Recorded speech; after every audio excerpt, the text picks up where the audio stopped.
Hello, everybody. I'm Paul Ryden. What defines you? Is it your career, your family, your faith? Maybe it's how many friends or likes you've accumulated on social media.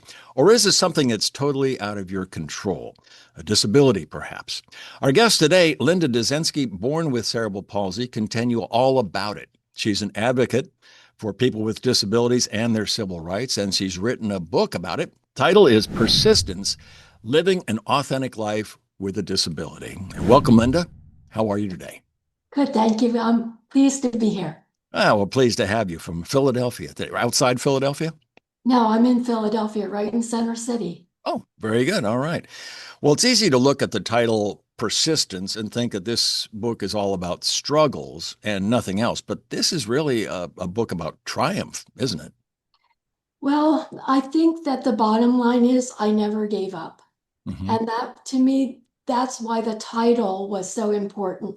Because in the peer counseling that I've done with other people, I've tried to remind them that it's a marathon, it's not a sprint.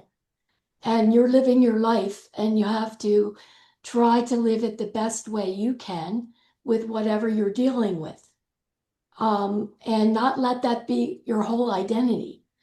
Um, so I'm pleased that you mentioned about identity because to me, a disability is part of me, but it's not all of me. Hmm. And I kind of learned how to put it in its proper place so that I can go about my life every day and not think about it unless, something disability related happens and then I have to deal with, whatever's going on. Was there a particular time or incident, sort of an aha moment, when you realized that you were not defined by your disability? I think that came after the surgeries that I had as a child, and I had some not really positive experiences being a child in a hospital like that. Hmm. And I thought to myself, this can't be everything in my life. I have other goals. The thing about being born with a disability, which may be a little bit different than acquiring one, Right. is that I always lived with a family who treated me just like any other kid. Hmm. And I was in a segregated school for a while, and then I got tested. And luckily, the school district decided to put me into regular public school. Um, and through that experience, I learned that I could get a really great education and that I could be college bound if I wanted to be. I had to put the work in. And that opened up a whole new window in my life. Hmm. Well, Um, because I started feeling and wanting the same things that everybody else has. yeah. Well, that makes sense. How frustrating is it sometimes to have people treat you differently because they say, "Oh, she's got cerebral palsy. Let's treat her differently." Do you ever run into that? Oh, all the time, every What's that day. like? Um, I'll be walking down the street and somebody will scream out that I'm an inspiration. Or I was crossing a street and somebody screamed out, "Get out of the street, you freak." Um, Are you kidding? No, I've had people grab me on the street and pray over me and try to exorcise demons. Huh. And this is all in the book. Yeah. But the bottom line is, I'm just a kid from originally the Philadelphia suburbs who moved into Philadelphia for a career. And I don't think that the way I think about my life is any different than anybody else does. Yeah. I'm walking down the street, taking off my mental list of things to do, or what am I going to make for dinner, or, all of those things. Did I Normal remember things. the cats? Yeah. Yeah. Those kinds of things. Well, what's it like to live with a condition like that you have no control over? What's an average day for Linda Dezenski?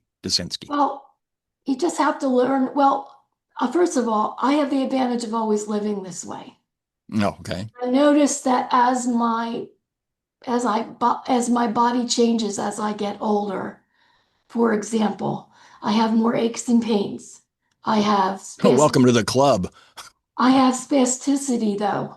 And Hmm. spasticity is when your muscles are always tight Oh, and it's more pronounced now, which affects my balance, which affects my walking. So it's kind of like, you know, it's a train track and you don't always want to be on it. But um again, I'll go back to my original point, which is don't give up. Just do what you have to do with your life and, you know, work on things that bring you happiness, that bring you joy, that bring you a sense of purpose. And that more than anything will allow you best to deal with whatever else you're dealing with. what's the biggest misconception people have about people with cerebral palsy? Well, it's not just cerebral palsy, it's also people with disabilities in general. Okay. Like people think that because you have a physical disability, your mental abilities are also affected, and they Right. generalize it to your whole person. Uh-huh. And that's why I try to separate my disability from the rest of my life, as I'm advocating that people might think about that more if they read this book. So the book was really written for people with disabilities to maybe learn something from my mistakes, don't make them. And the other part was really as a community education tool because I answer a lot of questions that I get asked a lot. Um, and I try to explain my perspective of how you could treat people with disabilities differently. And the real recipe is just being willing to take the time and give a person the benefit of the doubt so that they can express themselves to you. I Mhm. often say that people see me and they judge me by the way I walk, the way I look, and they don't give me the benefit of the doubt to stay around long enough to really get to know me. Mhm. Well, so this book isn't just for people with disabilities. This is for everybody who Yes. encounters people with disabilities. I talk a lot to the medical profession and I say, here's some bad things that happened to me while I was in the hospital as a child and then also older. And I try to get them to understand, what it's like to be going to a doctor, being afraid that the doctor might actually try to institutionalize you when you're only there because I mean, it's a crazy story, but I talk about going to a foot doctor who wanted to put me into leg braces just because I was there to get my toenails cut. I know it's a crazy story, but it's the truth. It's actually the truth of what happened. Oh, you need braces. Where did that come from? I'm only here today because I can't, I'm not flexible enough to pick up my foot and Right. trim my own nails. Yeah, where did that come from? I mean, what was he thinking? Well, he was thinking like everybody else does. That we have to be wrapped up by cotton and protected and we can't take any risks and live a good life and be out in public and mix with other people and it's not all that uncommon for me to be able to go anywhere and still be the only person with a disability, at least a disability that's obvious. Uh-huh.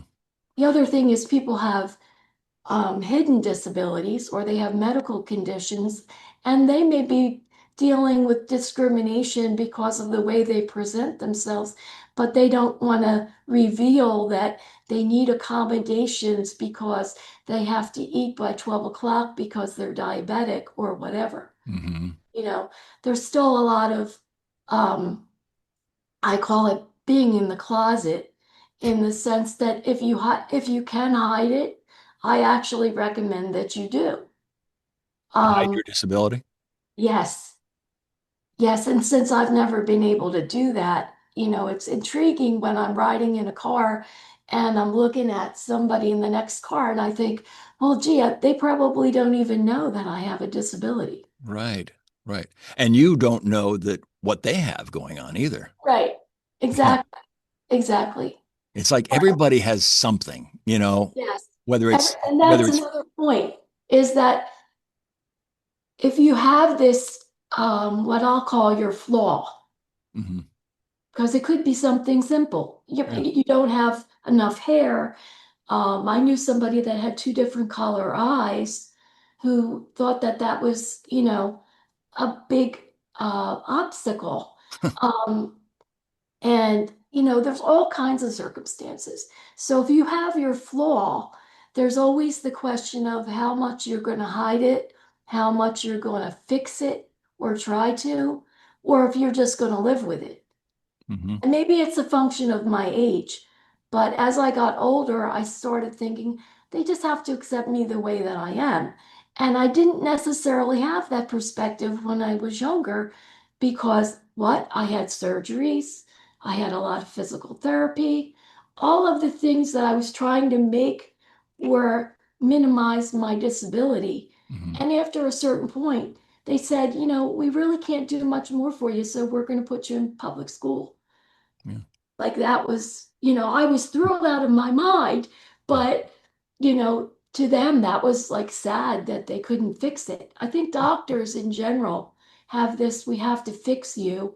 And we also have liability and malpractice insurance. So we're going to make sure you don't get hurt and we want to protect you and we think you should be in a sheltered environment.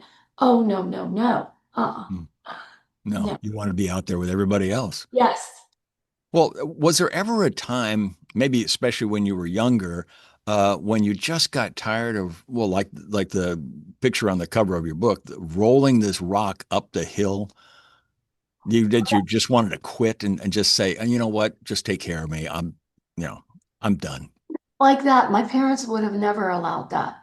My Good. parents had no sympathy for me. They wanted me to do chores like everybody else, get my allowance. They wanted me to do well in school. They had expectations. Hmm. Um, but I'll tell you, when I started to mix more with the public, I remember after my surgeries, I would walk every day because the surgeries changed the way that I walked. So I had to learn how to walk again with my feet in a different position, but that's in the book. Hmm. But anyway, long story short, I was walking around the neighborhood and it suddenly dawned on me that it didn't matter how great I thought I was. Everybody was always going to treat me less, treat Hmm. me as less. So I went through this anger phase, which may not be unusual for people in their late teens. But Sure. mine was very directed towards a particular topic, which was when I go into a restaurant, they look at my father and ask him what I want to eat. Right. And my dad was always like, and he even told the doctor when we were making arrangements for the surgeries, no, you're going to explain it to her because if she doesn't understand what's happening, she's not going to agree to it. Hmm. It's like, yay, dad, got me, But my parents understood, Yeah. pushed me.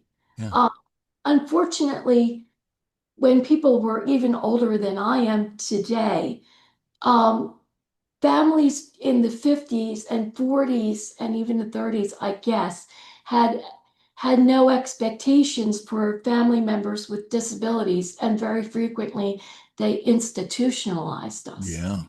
And I say us because the independent living civil rights movement is still actively, avidly working on freeing people from nursing homes and institutions and trying to make people understand that we can live in the community successfully as long as we have the right support. Yeah.